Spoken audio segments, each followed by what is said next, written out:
Nicolas Dose, c'est le 7 janvier que les négociations sur les retraites vont reprendre avec les ministres concernés. Sauf qu'en coulisses, on le sait moins, ça discute toujours, notamment dans les entreprises qui sont emblématiques des régimes spéciaux. Est-ce qu'on sait ce qui se dit? Il se dit l'essentiel, ce qui va permettre de diminuer ce conflit.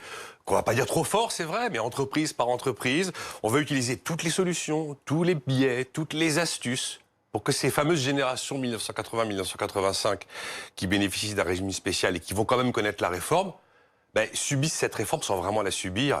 Et on va, ci et là, avec des outils tout à fait classiques d'ailleurs, désamorcer un à un les éléments qui les chiffonnent dans cette Mais ça veut dire quoi? Il y aura un régime spécial pour les régimes spéciaux, c'est ça? C'est un peu ça, c'est de la clause du grand-père qui dit pas son nom. Alors on va trouver des solutions pour qu'il y ait quand même des départs anticipés. On va trouver des solutions pour que les niveaux de pension soient quand même maintenus, même si éventuellement ils étaient amenés à baisser, ou des solutions d'épargne retraite collective qui n'existent pas aujourd'hui. Par exemple, pour les départs anticipés.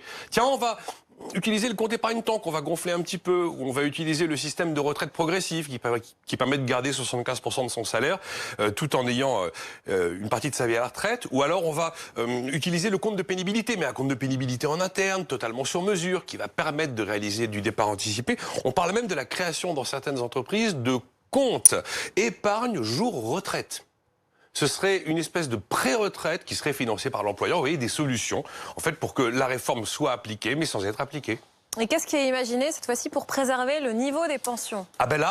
Principalement, dans les entreprises concernées, au moment où on bascule dans le nouveau système, on fait une simulation de ce que serait votre salaire sur les 6 derniers mois de fin de carrière.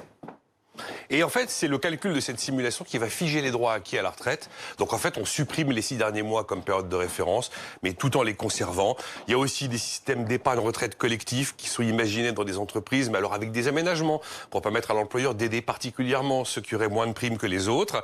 Voilà, c'est avec ce type de négociation, ça se passe toujours comme ça. Ce sont les négociations dont on parlera le moins, qui vont permettre à l'arrivée finalement à l'exécutif de ne pas être humilié en disant que sa réforme existe toujours, et qui vont permettre aux régimes spéciaux probablement de sortir de la grève, eux aussi, sans être humiliés, puisqu'ils auront, point par point, un à un, désamorcé tous les effets de la réforme sur les bénéficiaires des régimes spéciaux qui seraient amenés à la connaître.